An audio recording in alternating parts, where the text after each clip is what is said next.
Good morning. Happy Saturday. If you hear me swishing and swashing around here, I'm wearing rain gear.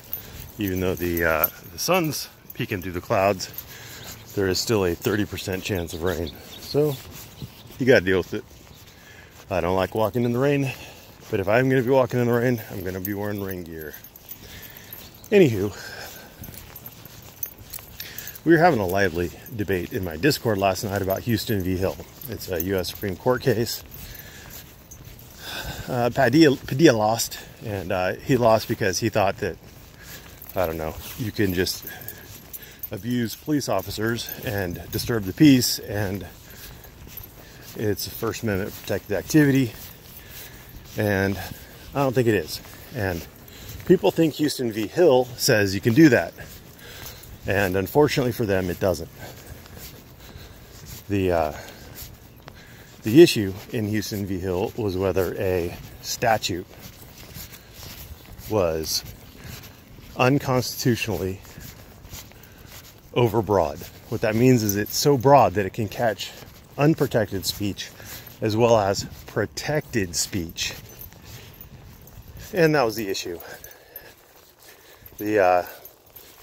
The statute at issue criminalized various things, a couple of which included abusing and interfering with police officers. And the court held that could catch protected speech. People who were actually expressing a political view, essentially, criticism of the police. Like, think Eric Brandt on the street corner shouting, "Fuck the police." Is he abusing the police? Well, I don't think so, but a court may find that he is. But is that protected speech? Abso-fucking-lutely it is. It absolutely is. That is political speech. Now the language, well, let me say, okay. So there's two kind of basic ways you can say a statute is overbroad or vague or whatever. You can either challenge the statute on its face. You could say that, it doesn't matter what I did. The statute that they're charging me with, that they convicted me under, catches too much. It doesn't matter if my speech wasn't protected. It matters that this statute could catch some speech that is protected. The other way that you can, well, there's also void, where it allows administrative people to capriciously decide who gets to speak or what speech is or isn't allowed. That's void for vagueness. But the way that it can be not an invalid statute on its face and yet still held to be unconstitutionally, or to be an unconstitutional statute, is if it is viewpoint neutral on its face, but it's being if people are asking for protest permits, and the city only grants protest permits for groups that they like, that express opinions that the city generally holds, and it denies permits for people who are expressing views that the city doesn't like, then that could be void in its application. And then the final way, is if actually your actions are protected speech. If your speech is protected, but you're caught up in an otherwise valid statute, like a disturbing the peace statute that limits itself to fighting words, and you're talking to your neighbor, and you say Donald Trump is a Nazi, and he hits you, or no, he doesn't hit you. Let's say you say that Donald Trump is a Nazi, and he calls the police, and they arrest you for disturbing the peace.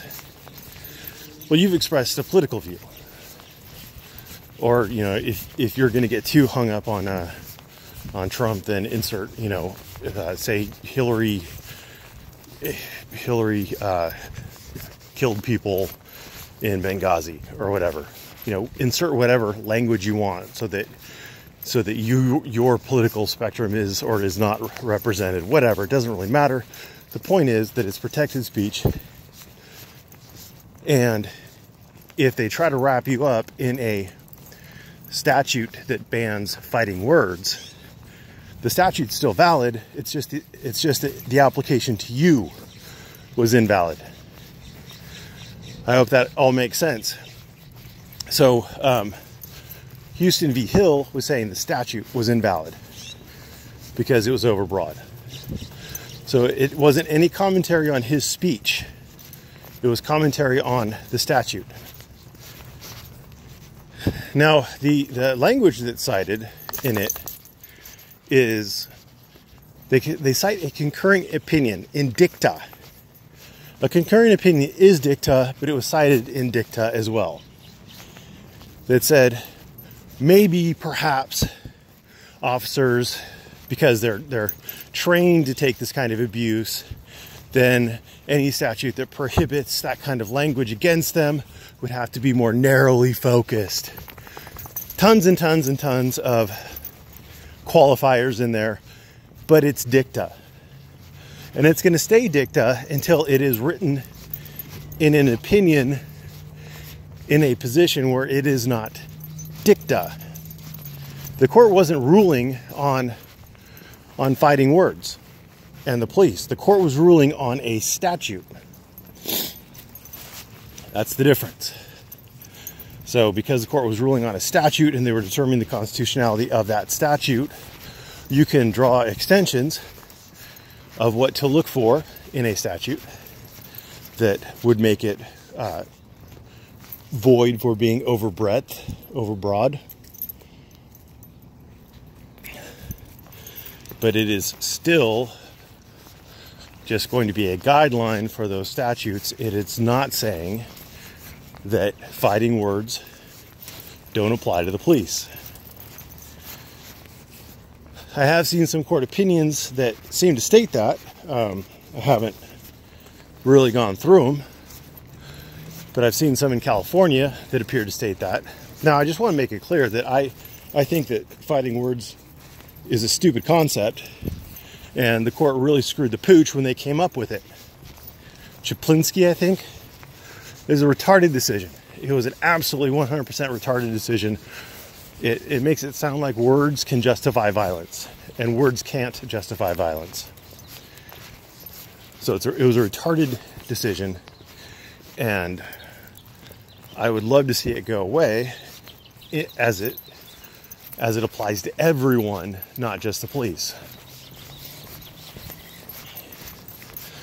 So that is why you still have statutes on the books. You still have, when I was looking at Georgia statutes, as far as disturbing the peace, there were lots of cases, current cases, new cases, upheld cases, certiorari denied cases, where people have used fighting words against the police and have been charged under disorderly conduct statute in Georgia.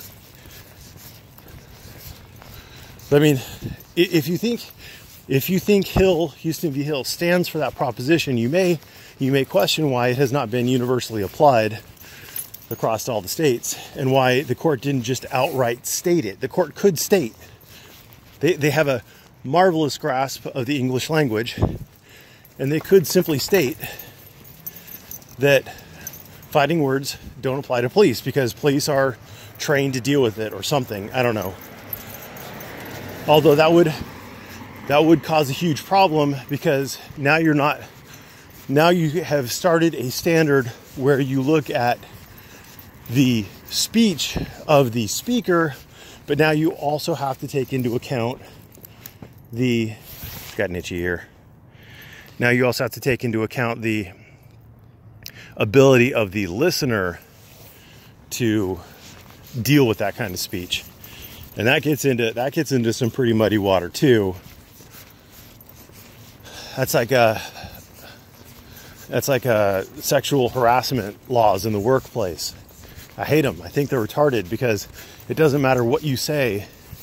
It matters if the hearer was offended by it. And I think that's a stupid standard, because there's no way you can control what offends people. I made the apparent mistake of saying that Earl did, in fact, at one time prevent a rape or stop a rapist from continuing to rape. And all of a sudden, I'm an Earl supporter and people are offended, and somehow I'm not being kind to victims by saying that people who have served their time should have their rights restored and be allowed to move through society, etc., etc. All of a sudden, I hate the victims, and I'm just a terrible guy. So you can't control who you offend. So I think that any law, any rule, any regulation that tries to judge speech based on the effect on the listener is stupid. It's like the heckler's veto kind of things. Anyway, I've rambled long enough. Thank you for watching. Have a great day.